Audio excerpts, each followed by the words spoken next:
What happens when Hollywood's most legendary tough guy walks into what should be a standard morning show interview only to find himself under fire? This isn't just another press stop. This is a battle of principles, a war of words, and a clash of generations.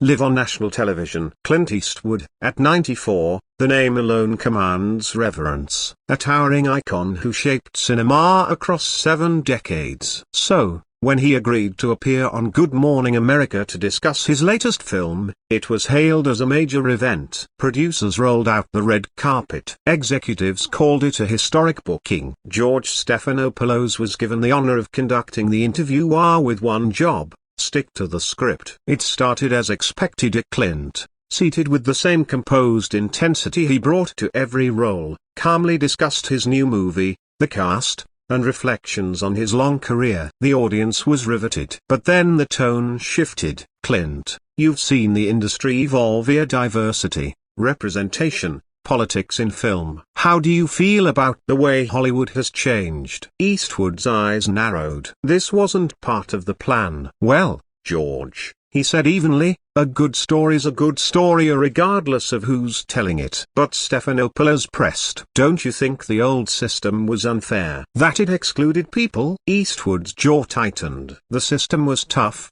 he replied. But life is tough. I wasn't handed anything. I dug ditches before I ever stood on a set. The temperature in the studio dropped. Stephanopoulos, undeterred, challenged Clint's legacy, accusing him of promoting exclusionary ideals, of ignoring progress, of perpetuating outdated values.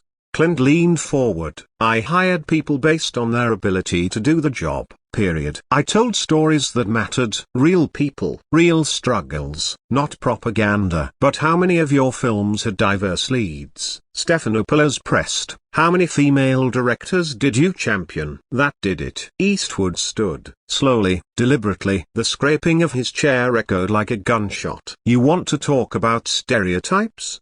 He growled. Let's talk about the one where anyone who doesn't agree with your politics gets labeled a bigot. The audience was dead silent. You brought me here under false pretenses, Clint continued. You ambushed me for entertainment. That's not journalism. That's cowardice hiding behind a camera. Stephanopoulos tried to regain control, but the damage was done. Eastwood removed his mic with the same precision he brought to every film set. You wanted a moment, George? Well, here it is. He turned to the cameras. To the folks watching at home, I came here to talk about storytelling, about movies. Instead, I was accused, judged, and lectured. Not by someone who's made films, not by someone who's built a legacy, but by someone who just talks for a living. And then, Clint Eastwood, unapologetic, undeterred, walked off the set. No music, no applause, just the stunned silence of a man who had nothing to prove. And the host left sitting in the wreckage of his own agenda.